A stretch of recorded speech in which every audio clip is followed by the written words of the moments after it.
Nafasda semіз қалпына жатқызу әдісі. Әзірлеймін. 3 подушка және аяқ тіреуші. Ең алдымен науқасқа бұл процедураның мақсатын түсіндіріп, келісімін аламын. Процедураның мақсаты ойылудың алдын алу және де науқасты ыңғайлы қалыпқа жатқызу. Ең алдымен қолымды жүйелі бірінші бап бойынша өңдеймін және де стилді қолғап киемін. Функционалды кроватьты теру үшін бастап, науқасты кроваттың бір жақ қырына ыңғайлы етіп жатқызамын.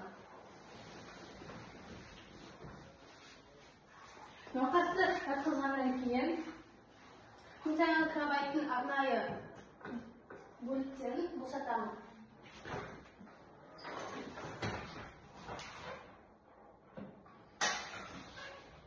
Босатқаннан кейін науқастың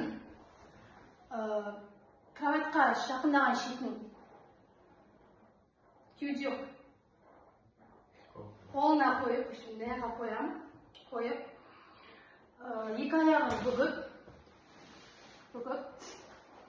науқасты кері қарай аударамын. Аударамын.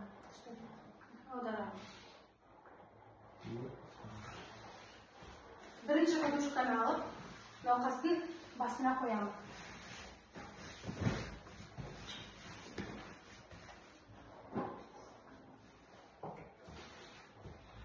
Екінші подушканы алып, науқастың жоғарғы қолтық астына саламын.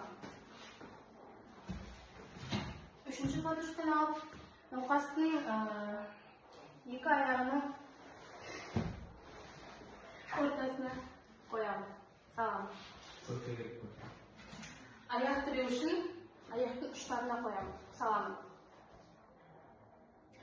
Науқас тоңбас жағдайда науқастың үстіне арнайы көрпені жауып қоямын. Науқас осылай семіз қалпында